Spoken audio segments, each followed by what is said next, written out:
Good morning everyone. आज हम लोग टीडीएस का रिवीजन करने वाले हैं जो बीकॉम फिफ्थ सेमेस्टर में कैलकाटा यूनिवर्सिटी के बीकॉम फिफ्थ सेमेस्टर में अपना ऑलमोस्ट 5 मार्क्स कवर करेगा। ये एक्चुअली थ्योरेटिकल चैप्टर है, बट आपका एक प्रैक्टिकल क्वेश्चंस भी आया हुआ है 2019 के ऑनर्स में।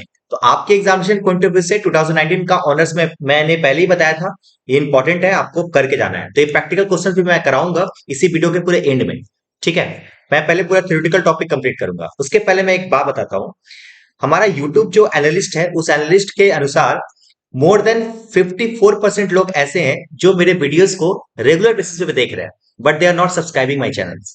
मेरे दोस्त, मेरा भाई, आपका सब्सक्रिप्शंस मेरे लिए एक मोटिवेशन का काम करता है। मैंने बहुत मेहनत किया, आप लोगों के लिए ही मैं मेहनत कर रहा हूं। तो मैं बहुत मेहनत किया। आप कम से कम वीडियो को, यदि अच्छा लगता है तो कम से कम वीडियो को लाइक करो और चैनल्स को कम से कम सब्सक्राइब करके रखा करो भाई।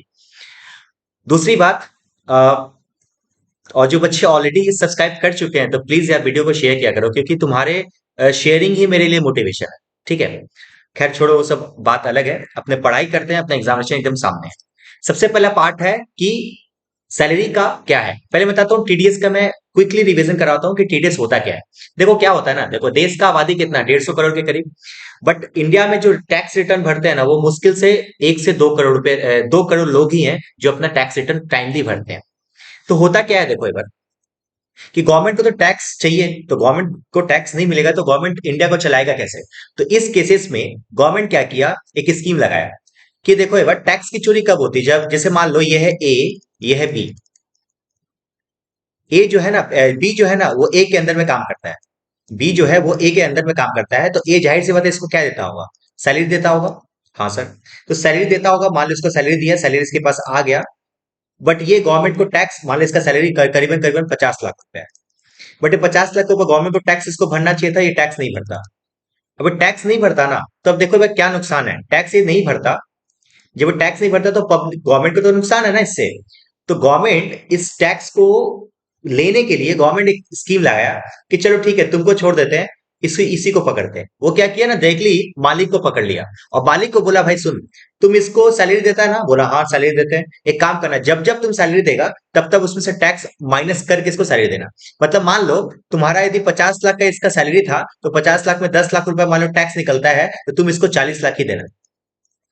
ठीक है, और इसी 10 लाख रुपए को बोलते हैं TDS, tax deductible at source. आप सुने होंगे, आपके भाई बहन दीदी में से कोई भी कॉर्पोरेट वर्ल्ड में काम करता होगा, तो आप सुने होंगे कि सब कुछ कट कुट के मेरे को इतना मिलता है। जो सब कुछ कट कुट के होता है ना, उसी में से एक छोटा सा पार्ट होता है टीडीएस भी, जो टैक्स डिडक्ट करता है। ठीक है, इसी को बोलते हैं टीडीएस। मतलब जो पेमेंट कर रहा है इनकम, वही टैक्स काट के आपको इनकम देगा, बस यही पार्ट है इसका। इसमें कुल मिला के 2-3 सेक्शन पढ़ना है। एक प्रैक्टिकल क्वेश्चन मैं 2019 में जो मैं बताया वो मैं कराऊंगा, और ये वीडियो खत्म हो जाएगा। पूरा टीडीएस का आपका 5 नंबर का चैप्टर पूरा पैक हो जाएगा यहीं पे। चलो ध्यान देना है एक बार। पहला पार्ट है क्या, discuss the provision relating to the deduction of tax under the salary. आपके एग्जामिनेशन पॉइंट ऑफ व्यू से बहुत इंपॉर्टेंट थ्योरी है, तो ये जरूर से पढ़ के जाना है। मैं इंपॉर्टेंट यहाँ पे लिख दे रहा, ये इंपॉर्टेंट टॉपिक है तो जरूर से पढ़ के जाना। चलो, तो इस पे, इसके अंदर में सेक्शन कौन सा है, सेक्शन नंबर 192। देखो कोई भी टीडीएस पढ़ो, आपको 3 से 4 बात उसमें लिखना है। पहला बता, टीडीएस कटेगा, टीडीएस काटने की जिम्मेवारी किसकी होगी, टीडीएस काटेगा कब, टीडीएस काटेगा कौन, कौन काटेगा। दूसरा, टीडीएस काटेगा कब, मतलब कब, कौन कौन काटेगा और कब काटेगा। रेट ऑफ टैक्सेशन क्या होगा, और फोर्थ पॉइंट यदि कुछ एक्स्ट्रा पॉइंट्स आता है तो वो पॉइंट। ये 4-5 पॉइंट तुमको मिला जुला के लिखना है।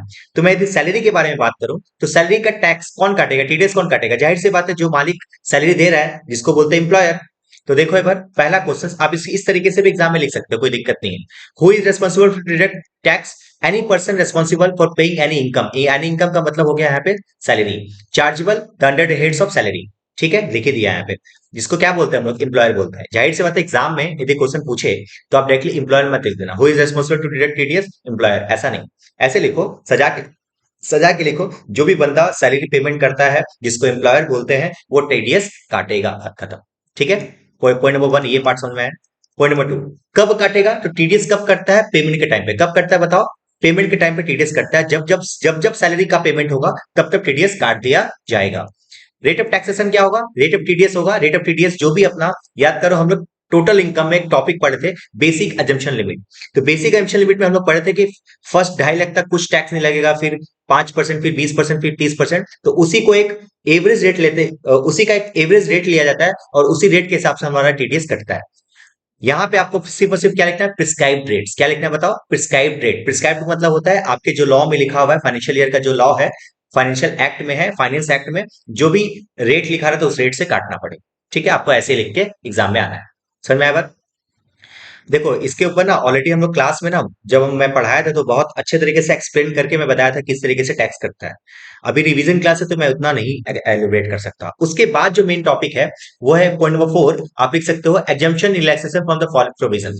मान लो आपको टीडीएस नहीं काटना, आप मान लीजिए किसी के अंदर में काम कर रहे हैं, आप चाह रहे हैं कि आपका टीडीएस ना कटे, तो आपके पास कोई ऑप्शन है क्या? आंसर इज यस, आपके पास ऑप्शन है। तो उसके पास क्या ऑप्शन है? उसके पास ऑप्शन है कि आपको असेसिंग ऑफिसर के पास जाना पड़ेगा। असेसिंग ऑफिसर क्या होता है, जिसको हम लोग शॉर्ट में एओ बोलते हैं, ये आईटीओ होता है, इनकम टैक्स ऑफिसर होता है। आपको फॉर्म 13 में आपको उसको अप्लाई करना पड़ेगा, आपको रिक्वेस्ट करना पड़ेगा, भाई मेरे को एक सर्टिफिकेट दे दो ताकि मेरा टीडीएस ना कटे। और जैसे ही एओ आपको सर्टिफिकेट प्रोवाइड कर देता है तो आपका टीडीएस नहीं कटता। बस this is all about section number 192, TDS on salary. आपके एग्जाम में क्वेश्चन आएगा शॉर्ट नोट्स पे 5 नंबर का, आप आराम से लिख सकते हो। ठीक है, चलिए नेक्स्ट सेक्शन की तरफ हम लोग बढ़ रहे हैं, जो कि है discuss the provision relating to the TDS on interest on security. Interest on security sector number कौन सा? 193। सेम चीज वही उसी टर्म में पढ़ेंगे। हु इज रेस्पॉन्सिबल, टीडीएस काटने की जिम्मेवारी किसकी है?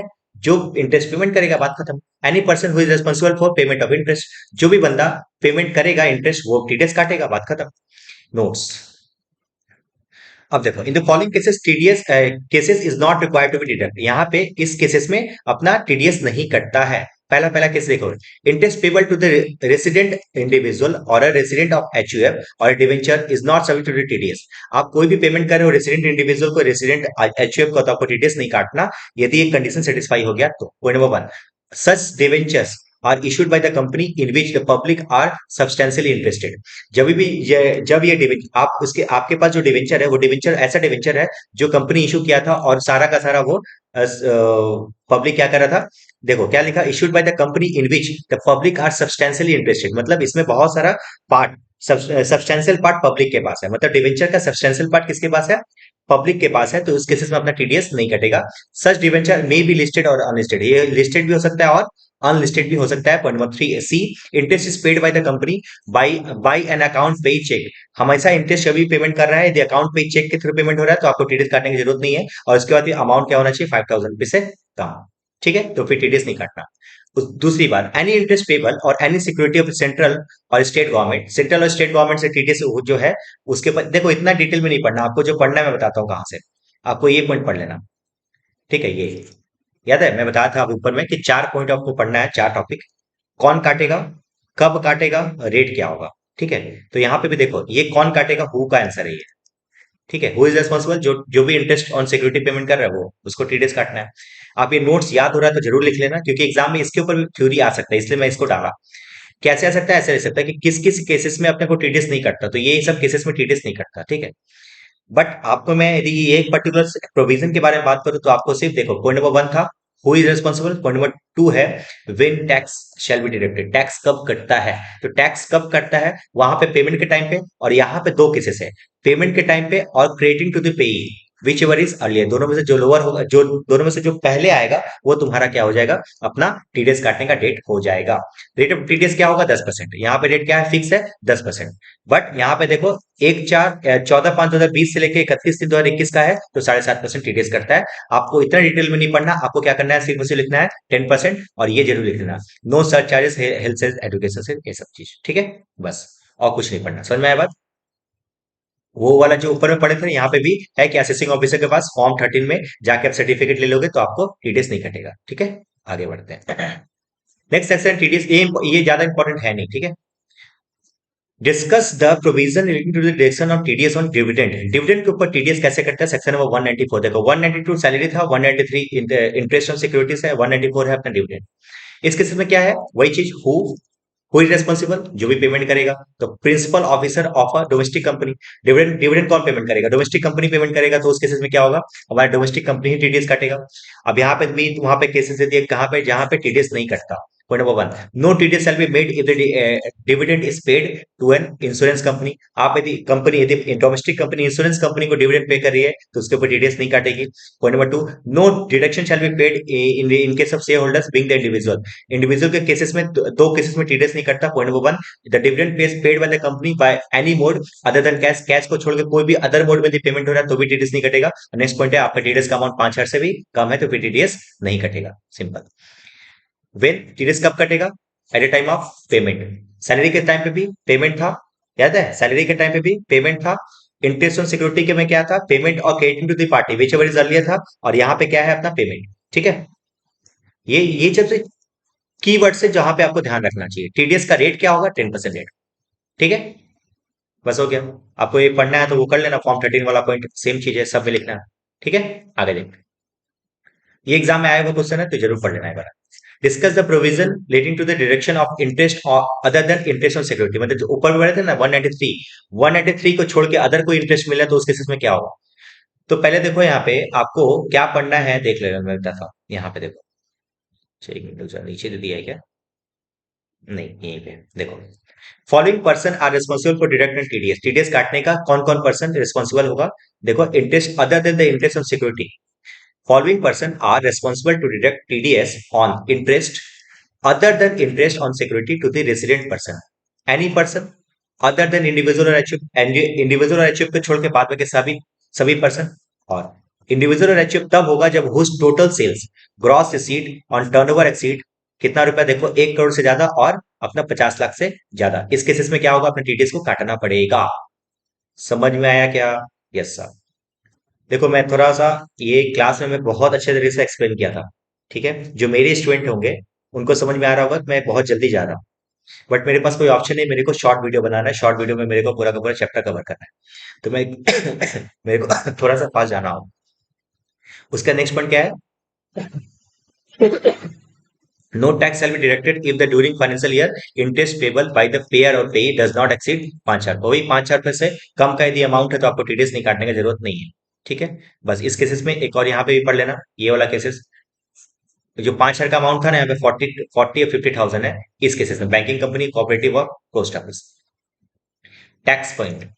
अच्छा, वीडियो के लिंक में जाओ, वीडियो के डिस्क्रिप्शन बॉक्स में जाओगे तो पूरा का पूरा पीडीएफ मैं अभी अपलोड कर रहा हूँ। ठीक है, मैं अपलोड कर दूंगा अभी। ठीक है, कई सारे बच्चे थे, क्योंकि मैं मेरे प्रीवियस वीडियोस में ना मेरा पीडीएफ मेरा क्या हो गया था, कुछ इंक्रप्शन प्रॉब्लम हो गया था।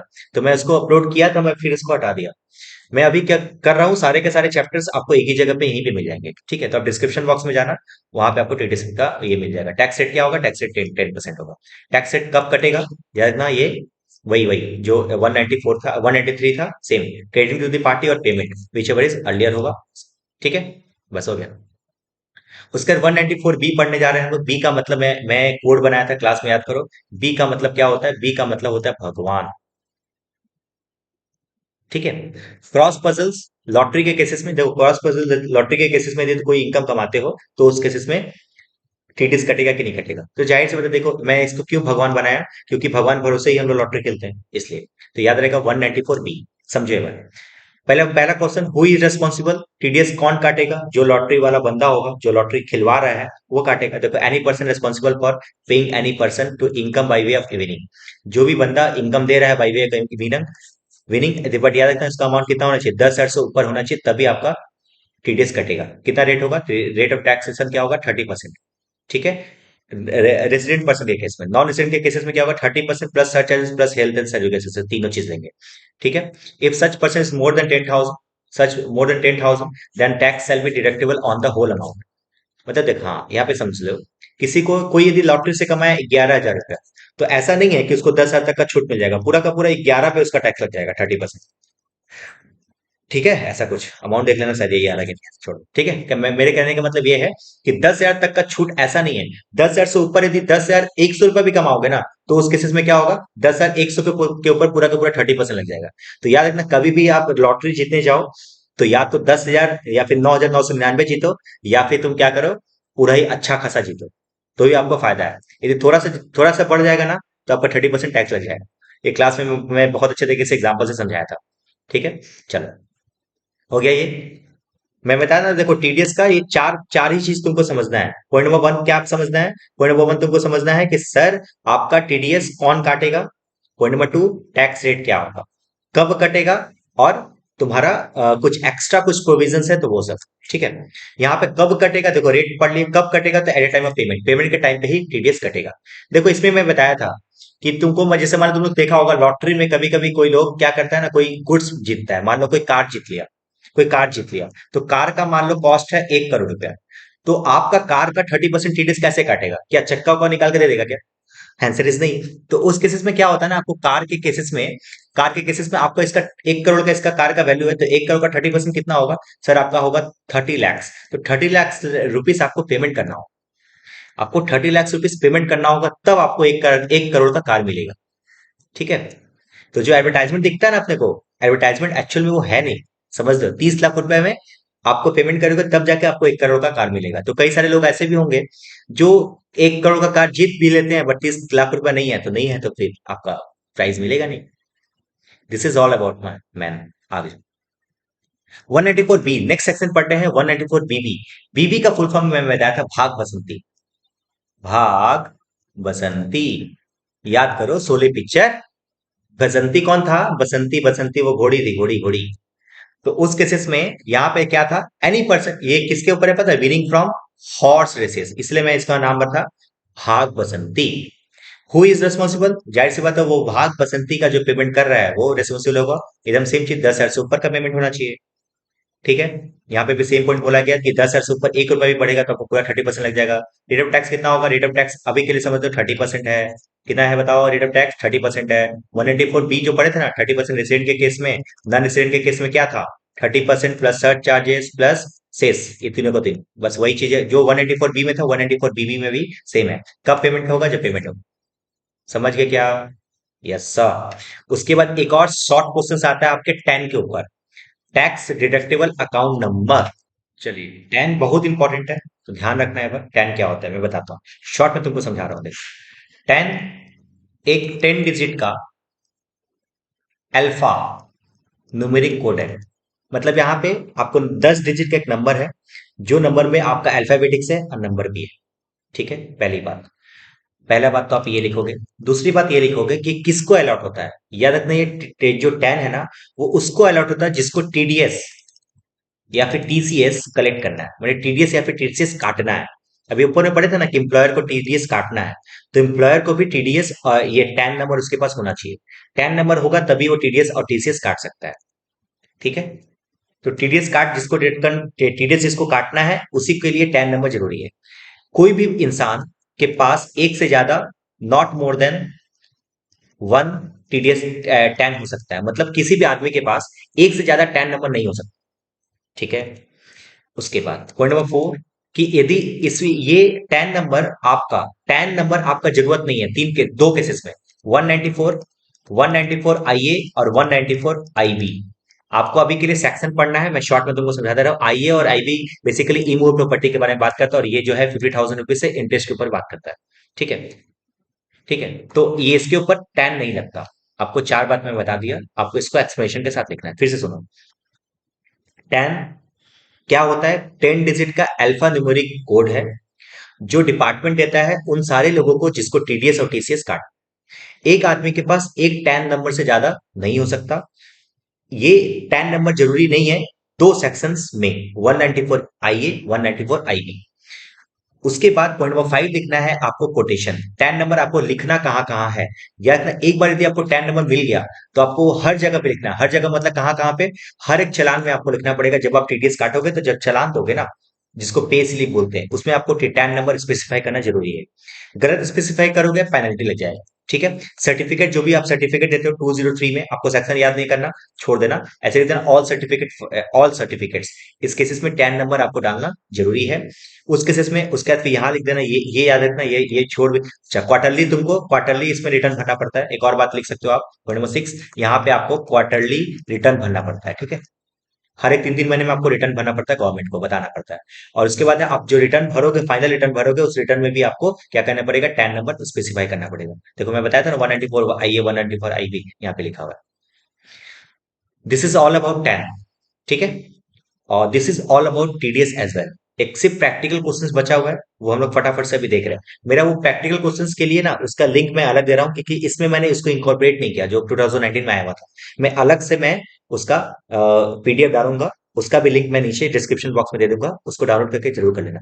2019 ऑनर्स का तो इंपॉर्टेंट, ये देखो 2019 के ऑनर्स में क्वेश्चन आया हुआ क्वेश्चन है ये। क्या है, कुछ हार्ड नहीं है, बस ध्यान रखना है। मिस्टर प्रवीर विश्वास is working in ITC limited, furnishing with the following estimated on 20 21 है ये। Computer tax on TDS per month on ITC limited. हाँ, ये कौन से सेक्शन पे है, 192 सैलरी के ऊपर। ठीक है, सैलरी जब मिलता है तो टीडीएस कैसे कटता है वो बताना है। होता क्या है, इसका सैलरी का इनकम है 14 लाख रुपया। Repayment of interest on loan taken with the construction of self occupied house property 50,000 rupees. और इन्वेस्टमेंट इन पीपीएफ, इन्वेस्टमेंट का पीपीएफ, पीपीएफ के ऊपर इन्वेस्टमेंट में आपको एटीसी का डिडक्शन मिल जाता है। ठीक है, ठीक है, चलो करते हैं फिर। देखो, सबसे पहले income from salary. Income from salary कितना है, 14 lakhs। ठीक है, अब देखो यहाँ पे रीपेमेंट ऑफ लोन पेमेंट कर रहे हो कंस्ट्रक्शन के लिए 50,000 रुपीज, तो ये तो हो जाएगा लॉस ना, loss from house property 50,000 rupees. Deduct कर सकते हो आप, तो आ जाएगा 13,50,000 इज द जीटीआई। एक minute, is the GTI cross total income.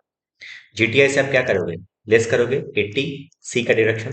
80 सी का डिडक्शन में 1 लाख रुपए का आप माइनस कर दोगे, 1 लाख रुपए आ जाएगा तुम्हारा 12,50,000 रुपए का net taxable income. 12,50,000, this is an T I. अब इसके ऊपर टैक्स निकाल दो, देखो tax on an T I. 12,50,000 के ऊपर टैक्स निकालोगे, ठीक है। फर्स्ट 10 lakhs तक, देखो टोटल इनकम का ऑलरेडी, मैं ये एज्यूम कर रहा हूँ कि टोटल इनकम का ऑलरेडी आप टॉपिक जानते हो, तो फर्स्ट 10 लाख तक 1,12,500 होता है। और एक्स्ट्रा जो 2.5 लाख है ना, एक्स्ट्रा जो 2.5 लाख आ रहा है, इस 2.5 लाख के ऊपर 30% निकालो, कितना आ रहा है देख लो बस। ये आ जाएगा 75,000। और 75,000 प्लस 1,12,500 करोगे तो आ जाएगा 187,500। 187,500, ठीक है। इससे आप जोड़ोगे सेस, ऐड करोगे cess, add cess at the rate of 4% के रेट से। 187,500 का 4% आ जाएगा तुम्हारा 7,500। 7,500 तो कितना अमाउंट आएगा, +8,187,500, ये आ जाएगा 1,95,000। This is the TDS that we have to consider. तो यहाँ पे लिख दोगे टीडीएस, जितना डिडक्ट करना है कितना, 1,95,000। ठीक है, समझ गए बात। यस सर, हो गया। ये प्रैक्टिकल क्वेश्चन एग्जाम में आ सकता है, तो आप ये जरूर करके जाना। 2019 में ये सैलरी के ऊपर आया था। ठीक है, चलिए फिर मिलते हैं। आपको ये वीडियो यदि अच्छा लगा होगा तो जरूर से लाइक कीजिए और